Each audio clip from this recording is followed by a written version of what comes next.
Good evening, everybody. The Music Fan is back bringing smiles to the faces, knowledge to the people, and most importantly, music to the masses. And no, this is not a dream. After being away for so long, I am finally back. I've been trying to get back into doing album reviews for a while now, but a few things got in the way. First off, work has been super busy over the last year as restaurants were opening up more and more. I've been putting more and more hours into work, so this kind of went to the back burner. Second, I've had a lot of things go on this year. I finally turned 30. I know it's crazy. I also had a few weddings that I was a part of, so just had a lot on my plate other than work. And third and most importantly, I wasn't feeling it for a while. I was, somewhat listening to music, but it wasn't until like halfway through the year where I was finally getting back into like really listening to stuff. Every time I tried to make an album review, it would be like 30 minutes long, and then it would take forever to edit. I had some issues with a old computer that literally when I opened up iMovie, it would take me forever to just edit one part of a video. So with my tax return, I got a brand new computer and it's working a lot faster. I've been listening to a lot of music and I'm just super excited to finally get back into doing this. Yes, I know it's a little bit late in the year to do this, but I am going to make up for it for the next month and a half. So basically the game plan here is I'm going to be going over albums from throughout the year.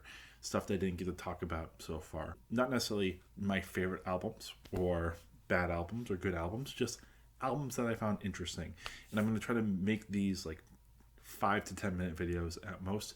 I got about like 15 on the back burner that I'm going to try to record within the next couple of days. So expect to see these out whenever I can edit them. So there might be some days where I don't put any out. There might be some days where I put like 5 out.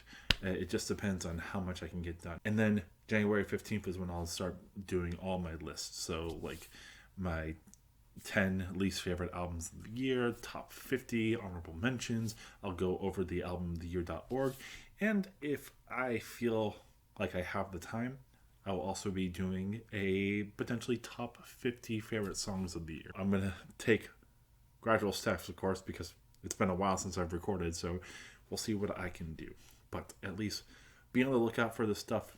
I'm super excited to start getting back into this. So without further ado, let's get back into a long lost show of mine, which is Are You In? And what better album to start off with than Tremonti's newest album entitled Marching in Time. This is the 5th album from Orlando, Florida thrash metal, alt metal, hard rock, and post-grunge band Tremonti.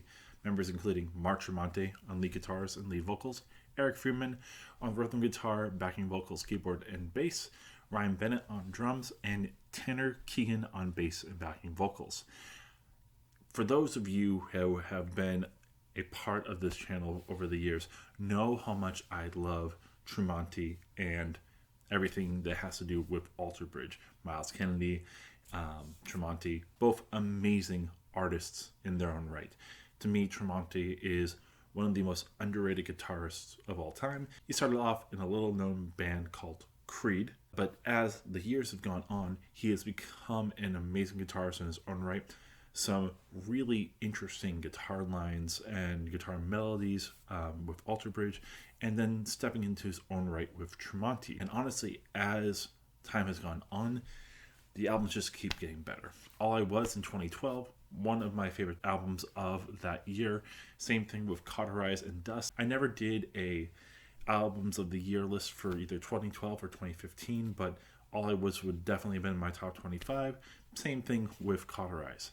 Dust was a top 10 album of that year, and then A Dying Machine in 2018 was a top 3 album in my opinion. Every new album, they just kept getting better and better, and A Dying Machine is just a phenomenal concept album. It didn't have a lot of the more intricate arrangements that I got to know from Cauterize and Dust, but just the hard-hitting, in-your-face thrash and hard rock was just super awesome to listen to. And like to get 15 tracks of that was just super cool. So when I found out that Tremonti was putting out another album, of course I was going to check this out, especially since this is another year that both Tremonti and Miles Kennedy put out an album. And trust me, I'll be talking about that at some point in the future. What do we get from this particular album? Well, the first thing that you're going to notice is there's a lot more darkness from this album. There are some more heavy and plotting songs, and there's some guitar work that is a little bit on the lower register. Take, for example, A World Away. You get this heavy chugging at the beginning. At first, it's a little of a bit of a march, so you like feel the oomph, and then eventually it picks up and just like chugs along. Super cool opener, getting that great dark and heavy sound. Tremonti, as always, sounds great on vocals. It's great to see that he like actually started working on vocals in Alter Bridge, because as the years have gone on, he has become a great frontman on his own. His higher register is sounding really good on here. Love the bridge melody, especially with Tremonti and the guitar part doubling the melody. Even though there's a lot more darkness on this album, it doesn't shy away from the guitar intricacies on here. It's just really cool to see how Tremonti experiments throughout the album. Another song that is on the darker side, we got If Not For You. Starts off pretty cinematic and mysterious, which made me a little bit worried because I thought this was going to be a little bit more bombastic than complex. At the beginning, there isn't a lot of guitar movement, but there is a lot of guitar ambiance. To me, it kind of feels like an early 2000s post-grunge song, which is right up my alley, honestly. I love how this song builds too. In the second verse, you get a little bit more triplet work in the guitar. Once you get to the bridge, that's where the payoff comes in terms of complexity and intensity. After that pretty simplistic first half, you get this really interesting guitar line that is pretty complicated, and the cool thing about it to me is that it stays throughout the whole entire bridge part. So I don't know if he's playing it the whole entire way or if they looped it, but still the guitar part there is worth all the tension from the beginning. And then of course, as this album goes on, you're going to hear a bunch of guitar solos. That is Tremonti's trademark style, and I will say almost all these are super tasteful. The one on If Not For You is no exception, especially when it incorporates a little bit of the melody from the guitar line throughout most of the song. It's about this point in time where you get a lot of the really epic songs, a lot of really fast-paced and in-your-face kind of songs. Thrown Further has one of the best verse ideas. I love the drum on here. Just goes full throttle, and it just has a very tasteful verse melody. I love Tremonti using his higher range on here. Just sounds phenomenal, especially with the drums behind him. The chorus is actually pretty epic as well. The bridge reminds me of the cage from Dust, but there's a really solid guitar solo in there, and there's enough there that makes it stand out from it being, Tremonti's bread and butter. Then you got Let That Be Us, one of the more intense songs on the album. Just from the beginning, you have just the drums going crazy, the guitar lines going crazy. The chorus is my favorite on the album. I love the use of harmonies throughout that part, and honestly, I'm not always someone who notices the drum work for Tremonti, so to see this one just stand out, especially during the bridge where you have all these multiple polyrhythms going on, super cool. I love Tremonti's guitar work on this song, but the drums stand out even more. Then you get the best ballad song on this album, which is The Last One of Us. Kind of reminds me of an Alice in Chains song in terms of the chord progression and honestly the melody itself. I don't know if he was taking any particular inspiration from Alice in Chains, but I just got this like super vibe of this more grungy sound. Honestly, a very, very beautiful melody. I love how the chord progression fits so well with Tremonti's vocals. Another thing for me that is so cool is because I listened to Tremonti throughout the years, I love how he's evolved his sound during all of this.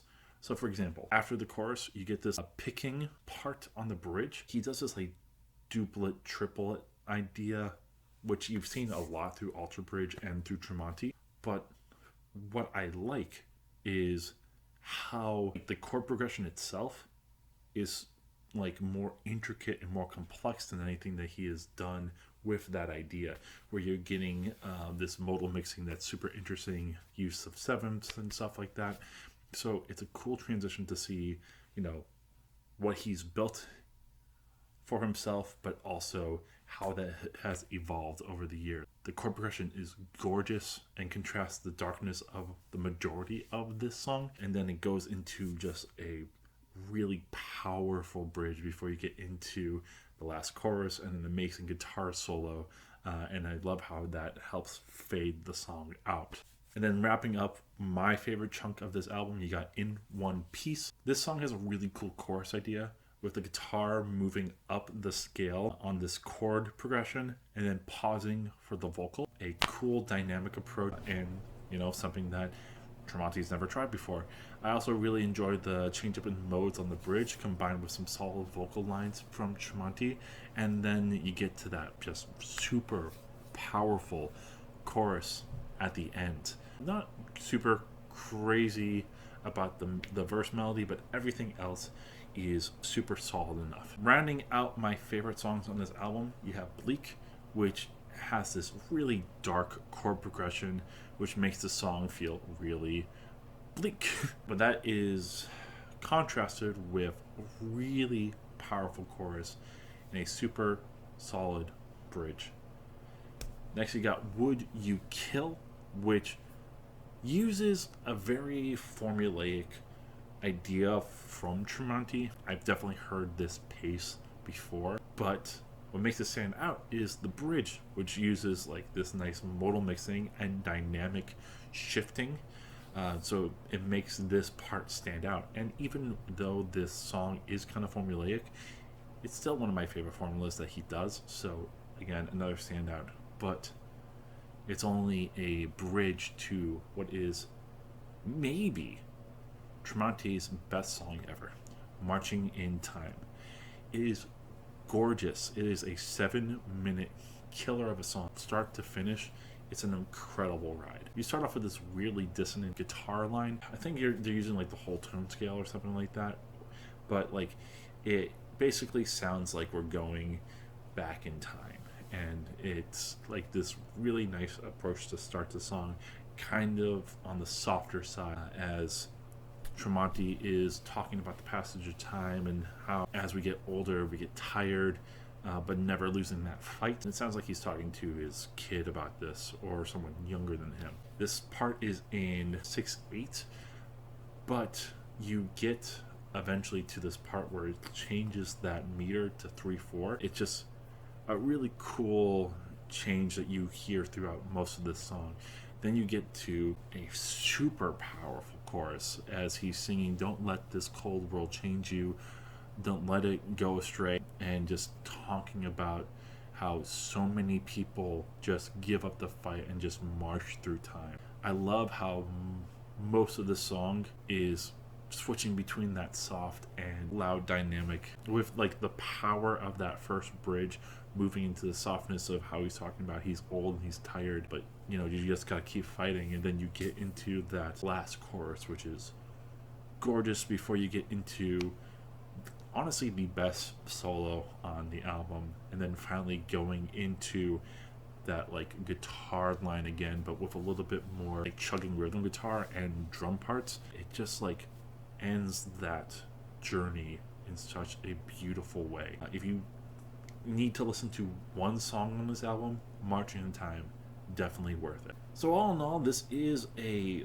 really solid album, but there are a couple of flaws in my opinion. Now and Forever has a super heavy riff Love the triplet use. That bridge does build up the intensity, which is really solid. But for me, it's kind of a bland song. It doesn't really go really anywhere for me. It's all right, but like in terms of Tremonti songs, definitely could have been better. Then you get Under the Sun, which has some interesting ideas. I like how this, like, Tremonti and Alter Bridge in general, like experimenting with some ideas.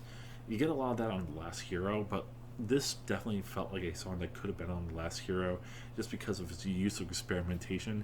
I really enjoy some of like the powerful parts, like the second verse and the bridge that has an interesting melody line, and what's sandwiched between what sounds like homages to Tool's Stinkfist. But I feel like the some of its parts is better than the whole. The flow feels a little bit discombobulated and with like weird ebb and flow parts that I can't quite put my finger on, but like just something about this song, like its use of like energy just doesn't flow well. And to me, the chorus isn't like super interesting when compared to the power of the rest of the song. The chorus feels a little bit monotone. And then Not Afraid to Lose is much better on the second half with some more interesting chord progressions during the bridge and pre-chorus. I like how that transitions back into the chorus. But this is something that's been kind of formulaic with Alter Bridge and Tremonti, having this like more upbeat and uplifting ballad. Let's put it this way. There are other songs in this vein from Tremonti and from Alter Bridge that to me sound much better. Life Must Go On, Lover, other ones that have this more uplifting idea but do it better than this one. Not bad, but you kind of saw this coming from Tremonti because it always happens. All in all, really enjoy this album. Don't necessarily know if it's better than A Dying Machine, but honestly, all of Tremonti's albums for the most part have been spot on. There's a lot of great guitar work. You know that a lot of love and time and energy went into this album. And like for the most part, most of these songs are just killer arrangements. So without a doubt, this is a play on repeat.